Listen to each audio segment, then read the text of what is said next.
Selamat datang sahabat setia mitos dan fakta. Sebuah objek wisata yang terkenal dengan airnya yang jernih dan berwarna-warni, yaitu Telaga Warna. Telaga ini merupakan sebuah danau yang berada di kawasan Puncak, Cisarua, tepatnya di perbatasan antara Kabupaten Bogor dan Kabupaten Cianjur. Keunikan utama Telaga Warna adalah permukaan airnya yang dapat berubah-ubah warna, menampilkan panorama yang begitu memukau. Di balik keindahan Telaga Warna, tersimpan sebuah kisah legendaris yang konon berkaitan dengan sebuah istana kerajaan yang tenggelam. Legenda ini telah diceritakan turun-temurun di Jawa Barat dan menjadi bagian dari cerita rakyat yang kaya akan nilai budaya dan sejarah. Mari kita simak bersama dari awalnya kisah legenda asal-usul Telaga Warna. Pada zaman dahulu, berdirilah sebuah kerajaan bernama Kerajaan Kutatanggeuhan. Kerajaan ini dipimpin oleh seorang raja yang bijaksana bernama Prabu Suartalaya. Di bawah kepemimpinannya, Kerajaan Kutatanggeuhan hidup dalam kemakmuran dan kedamaian. Rakyatnya hidup rukun, damai, dan sejahtera. Prabu Suartalaya didampingi oleh seorang ratu yang bijak dan penuh kasih bernama Ratu Purbamanah. Pasangan ini dikenal adil dan bijaksana dalam memerintah, sehingga tidak ada satupun rakyat yang hidup dalam kekurangan. Semua orang di kerajaan hidup berkecukupan, menikmati kehidupan yang nyaman dan tentram. Namun, di tengah kemakmuran tersebut, ada satu hal yang membuat Prabu Suartalaya dan Ratu Purbamanah merasa belum sepenuhnya bahagia. Mereka belum dikaruniai seorang anak. Kehidupan mereka terasa kurang lengkap tanpa kehadiran seorang putra atau putri yang akan menjadi pewaris kerajaan. Hal ini membuat Ratu Purbamanah sering menangis, dan Prabu Suartalaya pun merasa sedih melihat istrinya berduka. Mereka telah mencoba berbagai cara untuk mendapatkan keturunan, mulai dari minum ramuan herbal hingga mengundang dukun untuk membacakan mantra-mantra mujarab. Namun, semua usaha mereka tidak membuahkan hasil. Para penasihat kerajaan beberapa kali memberikan saran agar Prabu dan Ratu mengangkat anak dari kalangan anak yatim prajurit yang gugur dalam perang. Namun, Raja dan Ratu tidak setuju dengan saran tersebut. Mereka merasa bahwa seorang anak angkat tidak akan sama dengan anak kandung. Mereka terus berdoa dan berharap agar suatu hari nanti mereka akan dikaruniai seorang anak. Setelah banyak berdiskusi dengan penasihat kerajaan dan Ratu Purbamanah, Prabu Suartalaya memutuskan untuk bertapa di sebuah hutan yang tenang. Ia berharap dengan bertapa dan berdoa kepada Tuhan Yang Maha Esa, keinginannya untuk memiliki anak akan segera terkabul. Dengan penuh harapan, Prabu memohon agar Tuhan memberikannya seorang anak yang akan melengkapi kebahagiaan keluarganya. Beberapa bulan berlalu, dan doa Prabu Suartalaya pun akhirnya terjawab. Ratu Purbamanah dikabarkan hamil.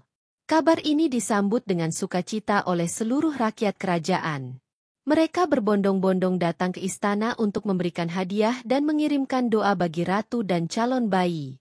Kegembiraan menyelimuti seluruh kerajaan, dan harapan akan kelahiran sang pewaris tahta semakin membesar. Setelah 9 bulan mengandung, hari yang dinantikan akhirnya tiba.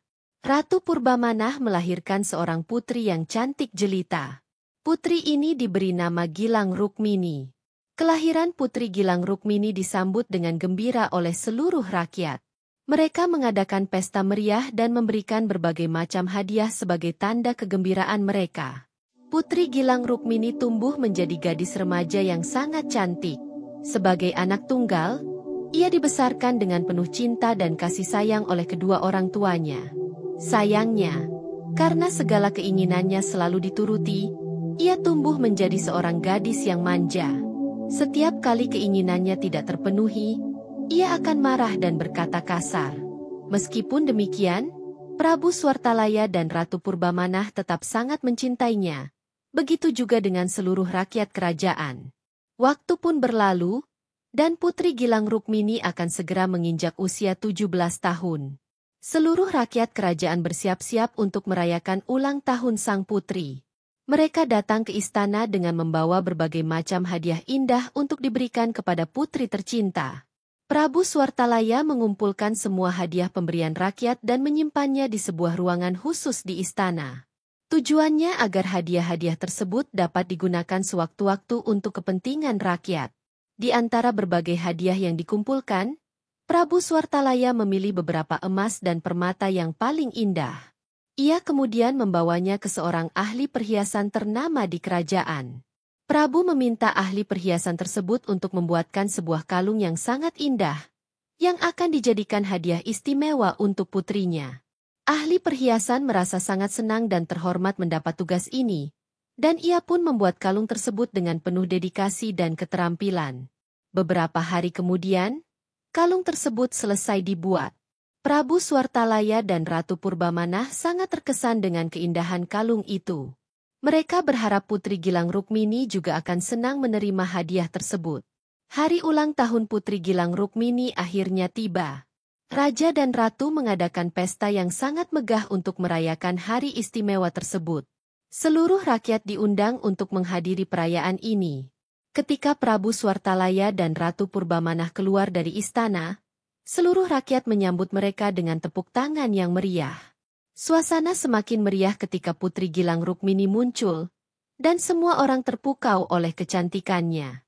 Saat yang paling dinantikan dalam perayaan itu adalah pemberian hadiah oleh Raja dan Ratu.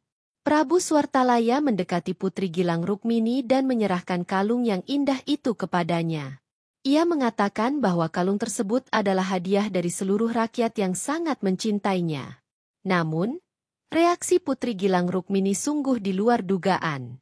Setelah melihat sekilas kalung itu, ia berteriak dengan nada marah, "Aku tidak mau memakai kalung jelek dan kuno seperti ini." Putri kemudian melemparkan kalung itu, hingga permata dan emasnya tersebar di lantai. Semua orang yang hadir terkejut melihat tindakan Putri. Tak seorang pun menyangka bahwa Putri akan melakukan perbuatan tersebut. Keheningan menyelimuti seluruh istana, dan suasana yang semula meriah menjadi hening dan tegang. Melihat tindakan putrinya, Ratu Purbamenah tidak dapat menahan tangisnya. Ia sangat sedih dan kecewa dengan perilaku putrinya yang telah menyakiti perasaan rakyat yang begitu mencintainya. Tangisan Ratu terdengar begitu memilukan sehingga membuat seluruh orang yang hadir ikut bersedih. Mereka semua mulai menangis bersama Ratu, merasakan kepedihan yang mendalam. Air mata mereka mengalir deras, hingga membanjiri lantai istana. Ketika semua orang sedang larut dalam kesedihan, tiba-tiba muncul air dari dalam tanah. Air itu mengalir semakin deras, seakan ikut menangisi perbuatan Putri Gilang Rukmini yang tak tahu diuntung. Air terus mengalir tanpa henti, semakin lama semakin deras, hingga akhirnya seluruh istana tenggelam oleh air tersebut. Istana kerajaan Kutatanggeuhan yang megah dan indah tenggelam sepenuhnya di bawah air. Di tempat istana tersebut, terbentuklah sebuah telaga yang sangat indah. Telaga ini kemudian dikenal dengan nama Telaga Warna. Hingga saat ini, keindahan Telaga Warna masih bisa kita saksikan. Pada hari-hari cerah, telaga ini memancarkan warna-warna yang memukau. Pantulan bayangan hutan, tanaman, dan langit di sekeliling telaga membuatnya tampak berwarna-warni. Namun, ada pula cerita dari warga sekitar yang mengatakan bahwa warna-warna indah tersebut berasal dari kalung Putri Gilang Rukmini yang tersebar di dasar telaga. Legenda Telaga Warna mengajarkan kita tentang pentingnya rasa syukur dan penghargaan terhadap pemberian orang lain. Cerita ini juga menggambarkan konsekuensi dari sikap manja dan ketidaksadaran akan perasaan orang lain. Telaga Warna menjadi simbol dari sebuah pelajaran hidup yang abadi, yang diwariskan dari generasi ke generasi di Jawa Barat. Dengan keindahannya yang mempesona, Telaga Warna tetap menjadi salah satu destinasi wisata yang menarik, sekaligus mengingatkan kita akan cerita legenda yang penuh dengan makna. Terima kasih telah menonton videonya. Jangan lupa untuk like, share, dan subscribe channel Mitos dan Fakta ini. Aktifkan juga lonceng notifikasi agar Anda tidak ketinggalan video-video menarik lainnya. Sampai jumpa di cerita video selanjutnya dan teruslah bangga dengan warisan budaya Nusantara.